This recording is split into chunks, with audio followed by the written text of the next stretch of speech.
I am 99 years old. That number feels unreal even to me. I have watched almost a century pass through my hands like sand. Empires rise, empires fall, technology change, cities grow, friends disappear, and now I sit here, close to the end, not angry, not afraid, just clear, painfully clear. And before I die, you need to hear this, because you are asleep.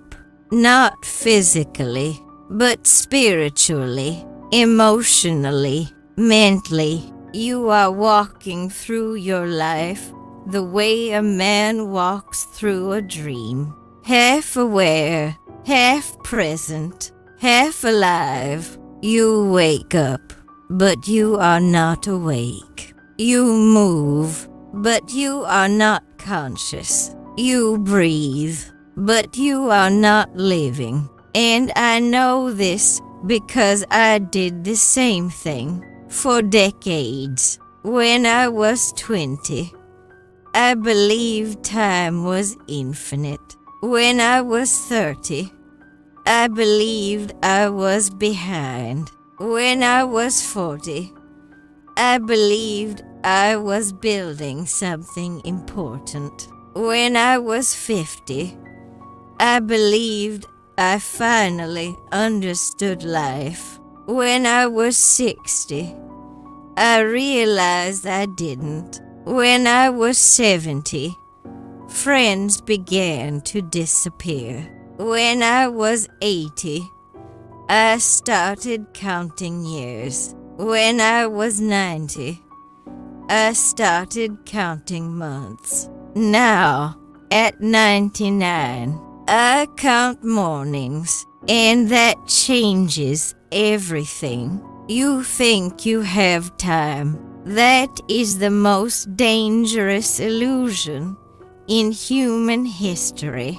You treat your days like spare change. You waste them. You scroll them away. You argue them away. You postpone joy. You delay love. You delay peace. You say, I'll start next year. I'll call him tomorrow. I'll rest after I succeed. I'll travel when I retire.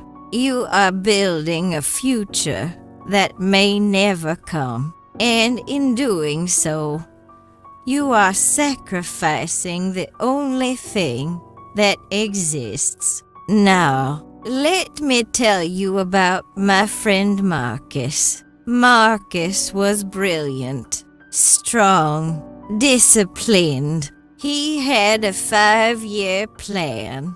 Everything was 5 years away. Happiness, freedom, rest. 5 years. He worked 70 hours a week. Missed birthdays, missed anniversaries, missed dinners. But he said it was temporary.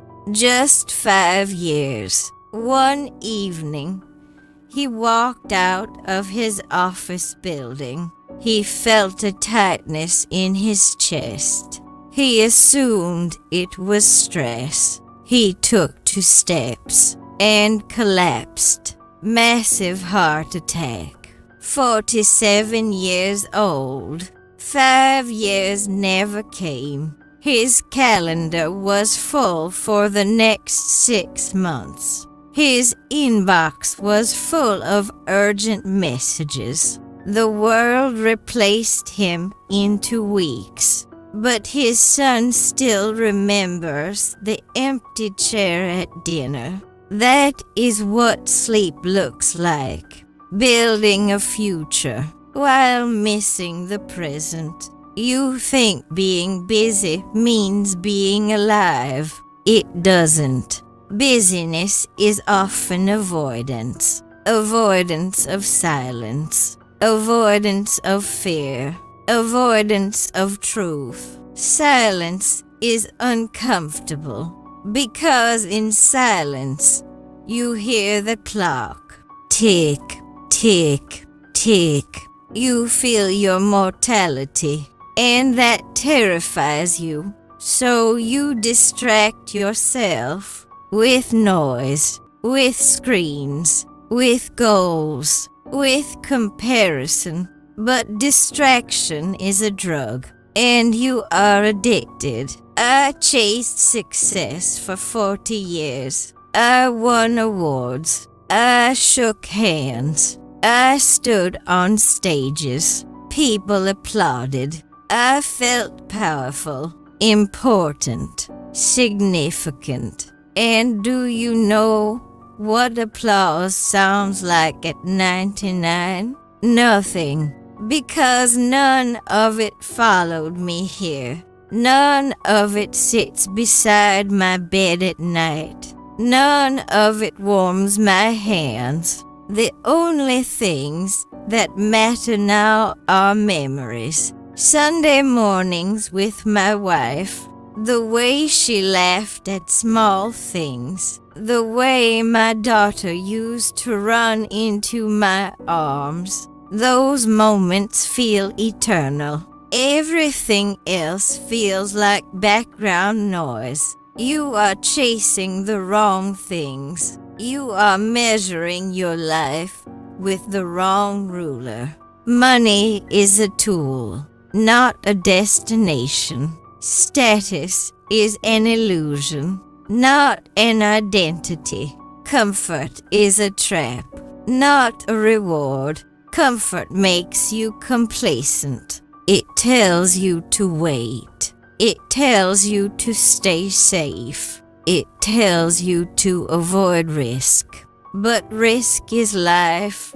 Growth is discomfort. Meaning is found outside convenience. At 99, I no longer fear looking foolish. I fear wasted time. I fear unfinished conversations. I fear words unsaid. I fear love not expressed. Because when the end approaches, you do not replay your achievements. You replay your humanity. The kindness you gave. The patience you showed. The forgiveness you offered or didn't offer. Regret is heavy, heavier than failure. I do not regret risks. I regret hesitation. I regret waiting.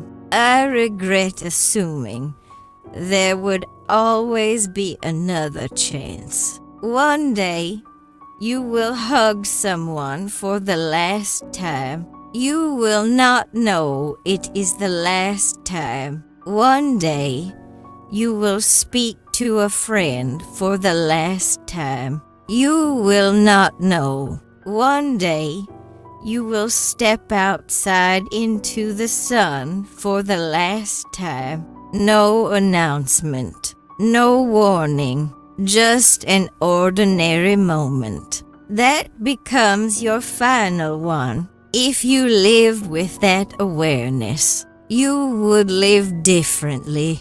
You would listen more closely. You would speak more gently. You would forgive more quickly. You would love more openly. Your job will replace you. Your company will move on. Your possessions will be divided. Your car will belong to someone else. Your clothes will hang in a thrift store. Your trophies will gather dust in a stranger's attic.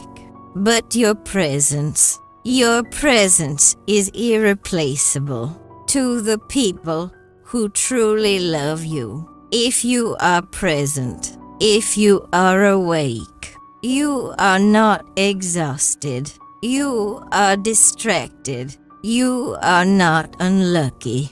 You are unfocused. You are not out of time.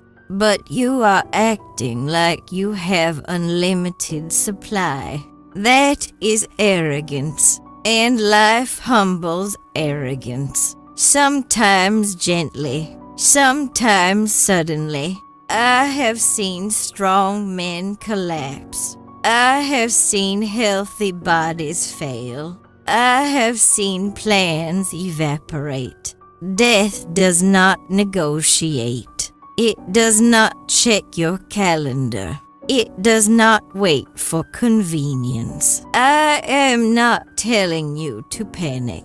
I am telling you to awaken, to feel the miracle of breath, to recognize that this moment is unrepeatable, to taste your coffee fully, to put your phone down during dinner, to look into the eyes of the person speaking to you, to feel the wind on your face, to notice the sky, because one day you will not see it again. Youth is not permanent. Energy is not permanent. Health is not permanent. Relationships are not permanent. Nothing is permanent. That is not depressing. It is sacred, because impermanence makes things valuable. If sunsets lasted forever,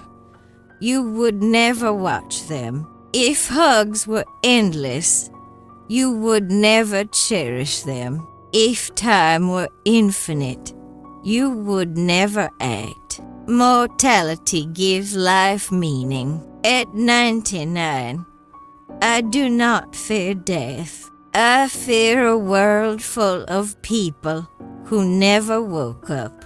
People who stayed comfortable, stayed small, stayed safe, stayed distracted until it was too late. Do not wait for tragedy to wake you. Do not wait for diagnosis. Do not wait for heartbreak. Wake yourself now. Call the person you've been avoiding. Start the thing you've been postponing. Take the trip. Say the truth. Apologize. Forgive. Laugh loudly. Risk embarrassment. Choose experience over approval. Choose connection over ego. Choose presence over productivity. Because productivity ends, presence remains. The clock is ticking. You cannot hear it yet, but I can. At 99, it is loud. Each morning feels borrowed. Each breath feels precious. And that clarity is a gift. One I wish I had at 20. But youth believes it is immortal. You are not immortal. You are temporary. And that is beautiful. Because temporary things are rare. And rare things are precious. Before I die, this is what I needed to tell you. Do not sleep through your own existence. Do not trade your soul for applause. Do not sacrifice love for achievement. Do not postpone joy for productivity. You are alive right now. That is the miracle. That is the gift. That is the opportunity. Wake up. Live deliberately. Live courageously. Live gratefully. Because one day you will sit where I sit. And you will look back. Make sure you can smile. Not because you accumulated, but because you experienced. Not because you impressed, but because you connected. Not because you survived, but because you truly lived. I am 99. I do not know how many mornings I have left, but you still have yours. Do not waste them. Wake up and live.